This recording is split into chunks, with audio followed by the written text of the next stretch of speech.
pass from Havili was magic. The shift on for Crotty. Boom, far down you go, Quackett Smith. Me, oh my, I have enjoyed that. Yes, boy. Sit back, relax, put your belt on, enjoy the show. Welcome to the Draft Rugby Show, where we talk all things fantasy rugby, the game they play online in heaven. I'm Nelson, and I'll be your host for this evening in Cargie's absence. He actually couldn't muster up the courage to turn up because of how terrible his fantasy side is, so good choice by him. I'm joined on the panel today by my regular co-host, Harry, and we're blessed to have, again, the wise words of the super sub, Nubum. You're not Nabung, mate. You're definitely Nubum. How you both doing? Well, first of all, mate, I was very confused. I was promised Nabung. Yeah. And here we are with Nubum. I know. The lesser brother. It's really... That's not in the notes, fellas. It's Mate, he'd understand you can wing it. Anyway, continue on. Mate, it's good to have you here. How you doing? How was footy? Yeah, good. It's good to be back, boys. In general tradition, obviously the super sub for this week was none other than my player, Josh Ioane. Yeah, But an absolute cracker. Scored a try as well, so I was pretty happy with that. We won't hold him losing the game for the team against him. True. He got me some good fantasy points though. And my second point, obviously, mediation costs about $200 an hour for me. So I'll let you guys have a little bit of crack. How was your fantasy weeks this week, guys? I don't know. We didn't play, didn't we? Have a week off. Man, I was good. I got my my seventh win. I think. Yeah, no, I versed Harry. Yeah. I got my 7 from 7. I've done a clean sweep of the group, and I was almost going to let Harry off with that. So thanks for that. Yeah, no, I thought it would be a good reminder for you guys as well. Yeah, thanks. Especially mate. Harrison. Mate, I might not verse him again all year, so I could be 1 from 1 100%. Please. In the grand final. I guess you might not make the grand final. Come on, mate. All right, so before we dig into the juicy bits, we have finally moved our pod to Wednesday, so we have all the Aussie Super Rugby team lineups, and they're not here. They've pushed them back to tomorrow. What a stitch up. Last week we didn't get the Aotearoa teams. This week we've got one Aotearoa team and no AU teams. Ridiculous. Yeah, absolutely ridiculous. But luckily we are always 100% accurate with our predictions, so we're going to roll them out again. Yeah, 100%. So stick around on our dessert today. We're going to go through our Wallaby sides for the upcoming French series, go through the differences between each of us, and there are some. But yeah, make sure you catch us on the socials and let's dig into it, boys. Sounds good. All right. So what's your main talking points from the weekend, Harry? Let's start with you. So a round of absolute nail biters, obviously. All games were decided in the final minute. So both the Force and the Reds, they only took the lead for their match, snatching the game in the 77th minute. So huge for both of those teams. With Super Rugby Aotearoa, it was even closer. So you had the two derbies both going to the first try extra time. And two big results there for both the Chiefs and the Crusaders in 2 nail biters. One game significantly better in terms of quality than the other, with the Crusaders and Hurricanes playing far better footy. But nonetheless, very, very tense games to watch. In the Kiwi games, big talking points, obviously Josh Ioane missing that drop kick to win. He missed it by a country mile as well. Clearly a little bit hungover from his party boy a week ago. Still on the men. And meanwhile, David Havili just proves he can do anything. The one thing that we hadn't already proved that he can do was kick drop goals to win games. So Richie Moe got caught up in the tackle or in the breakdown, I think. So there he is, just putting it over for the win. So absolutely massive. And the round of long kicks. So, you know, we always see in Super Rugby with some of the kickers around some big ones, but Nick White slotting one from about 54 metres out for the Super Rugby AU competition, which we haven't seen from him before. And Geordie Barrett, not to be outdone, kicked it from beyond the 60. I think it was about 65 metres. Didn't quite make the line, mind you, but he had an extra 5 metres in the legs as well. Just outrageous. He's such a beast. Seriously ridiculous. Look, I mean, my taking from the weekend is literally how tight both these competitions are. So after 80 minutes in 4 of those matches, there was 3 points to separate the teams. because we had two golden point matches. We had what was it, the Reds won by 2? No, 1. No, they won by 2. Sorry, because I put my money on 2.5 points. Jerks. And the Force beating the Rebels by 1. But I mean, for me, this is just proving why I think we should be having these domestic competitions to start the year. I mean, these competitions are just building these rivalries week in, week out. I'm finally falling in love with it. And don't get me wrong, I'm super excited to see that we'll have Fiji and Drua and Moana Pacifica in Super Rugby next year. Big news. Yeah, big news that dropped, I think, today or yesterday. But I hope we don't lose this domestic format as, even if it's, you verse everyone once, you verse everyone twice, I'd prefer twice before we go into our crossover competition, because these comps are close, these comps are interesting, and I just don't want to lose it. I mean, to me, the ideal, and I don't think we're going to get our way, is that the Drua joins Super Rugby AU and Moana Pacifica joins Super Rugby NZ, and then we can do the crossover after, because that way you get 3 games a week for each of them. I don't think that's off the cards, because they're talking about the Pacific team being based in Auckland and potentially having the Fijian side based in Western Sydney. Okay, awesome. So, I mean, with that, that consideration of spreading them like that, maybe that's on the cards. Look, I've just realised that this is the first week in a long time we've let Nelson host, and we're somehow talking about the structure of Super Rugby next week in the entree. No, all good. But look, I'll take it. And following on from you guys, I just want to talk about how good Australian rugby is. Obviously, that's nothing to take nothing away from the Kiwis. We obviously know how good they are. We know what they do, and we know how they all go about things.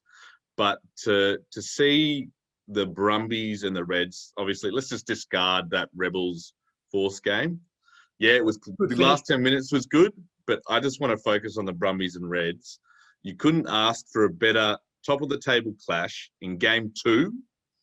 With 20,000 odds fans in Brizzy, in Suncorp, where it's already pretty loose. We've been there all together as well. It's loose in itself, fighting out for the McQueen Cup. I haven't been this excited. And it's just, you said it just before, Nels, as well. I'm excited seeing Australian teams against each other. And the game 2 actually lived up to all the expectations. So I was super proud, first of all. But yeah, what a cracker of a match that was. Yeah, absolutely. You mentioned the Rebels and Force. Like, I think most things that we want to say about this game have been said. So, first of all, both attacks are dog shit. The only weeks that they look good are when they verse the Suntars, whose defense is dog shit. At least I would say they have some excuses in that there's been a lot of injuries to their teams in the Rebels, and the Force have 3 squads to pick from. So rather than picking and sticking, they've decided to play all 3 throughout the season. So, I mean, to me, the Force have written this season off. Don't get me wrong. I know that they wish they'd come top 3, but they've written this season off to try and work out what their team looks like moving forward.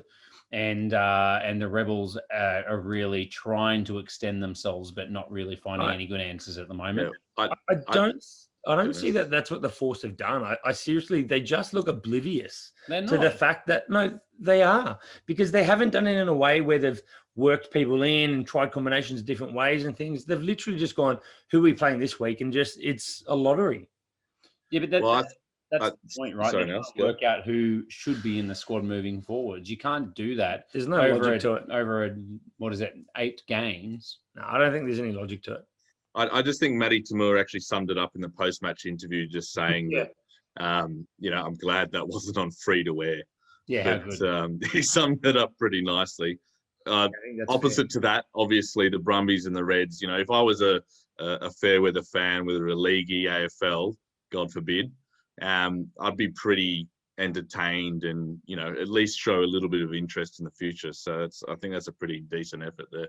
Yep. Yeah. My last one was the most missed player was Artie Sevilla for 15 minutes or whatever it was. First of all, he was outrageously good for the time he was on the field. And he did that with a significant injury for the bulk of it as well. He just kept on playing because he's an absolute maniac. And look, it was an MCL injury. I would say caveat that they do go okay. If you tape them up, they're one of those ones that you kind of get on with a little bit. But I mean, he's on another level. And then he leaves the field. They go to extra time, and standing captain James Blackwell goes, "Okay, we're receiving the kick. How about we run into the wind?" Like, surely you run with the wind behind you, and you go wherever it goes. We go straight back to Geordie Barrett, and he just pumps it 80 meters down the field, and then we worry about it from there. Instead, they go, "Who's our guy on debut at halfback? Can we get him to box kick against the wind against the champion team?" Like, oh my God. So absolutely blew the leadership, Blackwell. See you, champ. Never again. I think he did. The big thing was they reckon that the wind actually switched 10 to 15 minutes before that point. So rather than him go, "Okay, which way's the wind going?" there's probably been some form of talk before the match started. And he's going, "Well, that's the way the wind's going," and just kind of had it set rather than actually thinking about it. That's what it sounds like to me, to be fair. Yeah. I'm actually surprised, Harry, you didn't put Artie Sevilla having a sore back as well from carrying the canes the whole way through. Carrying the whole year. Yeah, and the whole year. Exactly right. Look, I think let's jump across to the fantasy players. So fantasy match of the week. Who else but Richie Moe? No surprises there. Look, he got to play a little bit longer than 80 minutes. That always helps as well. But look, he got 73 points, 11 carries for 91 meters, 8 tackle busts, a line break, an offload, a try assist, 5 from 5 kicks. How good is this guy? I mean, he's phenomenal. And to bounce back after a pretty bad week the week before. Horrible week before. He always looks best when he takes the game by the scruff of the neck and attacks the line. And he did that very well. Yeah, definitely. Can I just ask, because I saw your graphic today on the best Super Rugby players for a fantasy score on each of the competition, who was the Australian top fantasy scorer and where did he rank in the centres overall? No. So it was Fluke, and overall he ranked. He wasn't the 6th centre. He's a centre, and overall he was 6th. Okay, so you're saying he was the 6th highest player. So the top 5 or 7th, I thought. 1, 2, so the 3, top 4, 6 5, were all Kiwis. Yeah, but to be fair, they also played longer games. That's actually fair. So they actually, and I mean, Fluke in his 54 points wasn't far off most of that pack. Only Richie Moe standing out above the rest. Not a bad game from the young centre. Yeah, look, I think he did very well. Yeah, very well, actually. He impressed me, surprisingly. It just shows the system that the Reds have developed, actually. The pace he had was amazing. I thought when he almost chased down Banks as well, he came out of absolute nowhere to come across and cover in that field. I'm excited to see more of him moving forward. But look, there's a few other players worth a mention. Aaron Smith, no surprise, 66. Cody Taylor, 64. Will Jordan, 60. Frizzell, 56. As we said, Fluke, 54. Powell, 53. And Artie Sevilla, the injured man that just trucks on with 50. Our super sub, mate, you've already touched on him. How good? Josh Barney. He actually got 56 points in 29 minutes. He scored a try, a drop goal, missed the drop goal, and had a conversion, all in his 29 minutes to score that. That is insane. There's a lot more points than that in there as well. 56 points is a bloody lot of points. Yeah, he was getting right amongst that in that quick time. And now our Captain Mudd Award for the wet pillow of the week. It goes to his opposition for a jersey, I suppose. Mitch Hunt played 85 minutes, so more game time than most people, and he got -2 points. How do you do that? And the runner-up also, Scott Dogroll Barrett, Crusaders captain. He had 81 minutes he played, and he got 1 point. I don't get it, boys. I'll tell you what. Playing fantasy footy makes me like Scott Barrett less than anyone else in the world. I know, he's such a good player, but he sucks at fantasy. He does. Definitely sucks. All right. Let's jump across into the main course.